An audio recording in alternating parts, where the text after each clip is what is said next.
Iraq, Iran, Syria, Lebanon, Yemen, Palestine, Somalia, Burkina Faso, Libya, Pakistan, Afghanistan, Bangladesh, Maldives, आज इन सभी Islamic देशों में हाहाकार मचा हुआ है। कहीं पर आतंकवाद, कहीं पर खाद्य अभाव, कहीं पर भयंकर प्राकृतिक आपदाएं, कहीं पर विद्रोह तो कहीं पर भीषण युद्ध के कारण दुनिया के 56 पूर्ण इस्लामिक देशों में से 80% आज भयंकर अशांति की आग में जल रहे हैं, जिसका परिणाम केवल एक ही है, इन सब का अंत।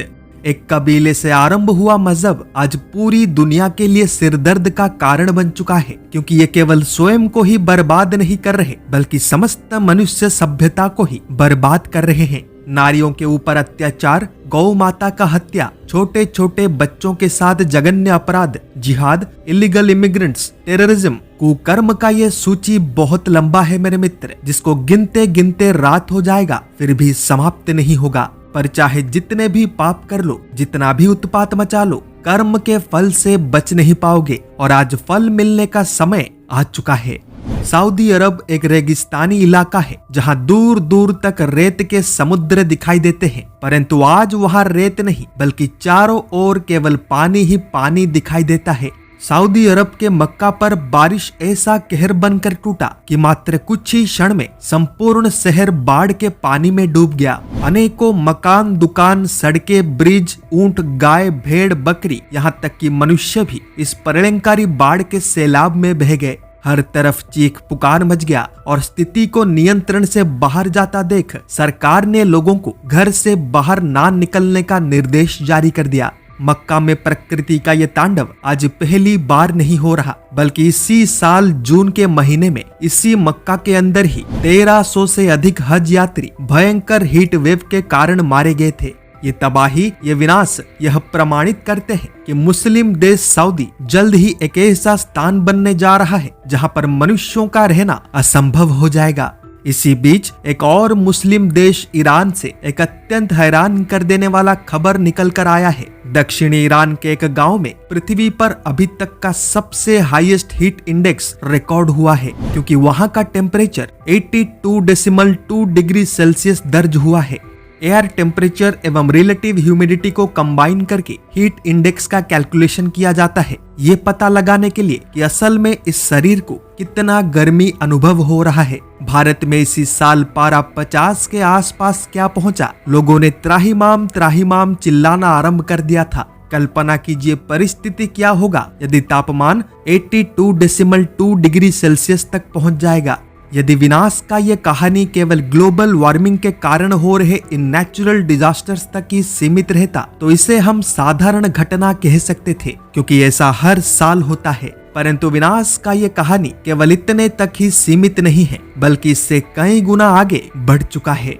मैं बात कर रहा हूँ महायुद्ध का, जिसका अंतिम चरण अब शुरू हो चुका है। संत गुरु अच्युतानंद जी ने भविष्य मालिका के महागुप्त ग्रंथों में से एक शिव कल्प नवखंड निर्घंट में स्पष्ट रूप से कहा था कि जब शनि का कुंभ राशि से मीन राशि में राशि परिवर्तन आरंभ होगा, तब आकाश रक्त की तरह लाल दिखाई देगा, अनेकों नदियों का जल रक्त की तरह लाल दिखाई देगा, क्योंकि तब इस्लामिक देशों में भयंकर तबाही आरंभ होगा। वर्तमान 2024 में शनि का यह राशि परिवर्तन जारी है, जिसके प्रभाव से अनेकों इस्लामिक देशों में अफरा तफरी मचा हुआ है। हाल ही में हम सब ने देखा कि बांग्लादेश में क्या हुआ। उससे पहले हम पाकिस्तान, मालदीव्स एवं अफगानिस्तान का हाल भी देख चुके हैं। केवल इतना ही नहीं, आज इजराइल किस प्रकार चुन चुन के इन इस्लामिक देशों को तहस नहस कर रहा है उसको भी देख रहे हैं। परंतु आगे इन सभी मुस्लिम देशों के ताबूत में आखिरी कील ठोकने का कार्य भारत ही करेगा। पंच सखाओं में श्रेष्ठ विश्व के सबसे महान भविष्यवक्ता संत गुरु अच्युतानंद जी ने कहा था कि पादुका मंत्र को से ही साधु थिब नाना रूप होई परे मक्का मदीनारे शिवंकु पूजिब क्षीर ढालिब तांको सिरे। अर्थ पादुका मंत्र पर साधना करता होगा, नाना रूप होंगे उसी के, मक्का मदीना में शिव को पूजेगा दूध से अभिषेक करके। ये सोचने वाली बात है कि आखिर ऐसा कौन हो सकता है जिसके नाना रूप हैं, साथ में जो श्री कृष्ण जी के पादुका मंत्र का साधना करता है और जो मक्का मदीना में जाकर शिव जी का पूजा करने वाला है, वो भी दूध अभिषेक के द्वारा। यदि उत्तर जानना है तो आगे सुनिए। आगे का पंक्ति इससे भी अधिक रोचक है। ध्यान से सुनिए एवं समझने का प्रयास कीजिए कि म अक्षरे नाम महिमा प्रकाश रामानंद धर्म नेब त्रिशूल घेनिन महीरे बुलिब भक्तंकु लोड़ुथिब। अर्थ म अक्षर से नाम महिमा प्रकाश रामानंद धर्म से दीक्षित त्रिकुट को जागृत करके पृथ्वी पर घूमेगा, भक्तों को करेगा चिन्हित।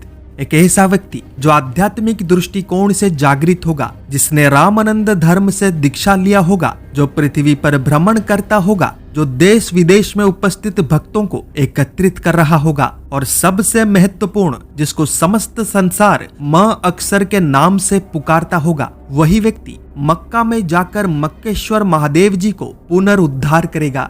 ग्रंथ में आगे कहा गया है कि तारो हस्ते शिव प्रतिष्ठा होइबे देउलटी भांगी जीव पिनाक धरिन बाहर होइबे दमन बेसरे ध्रुव।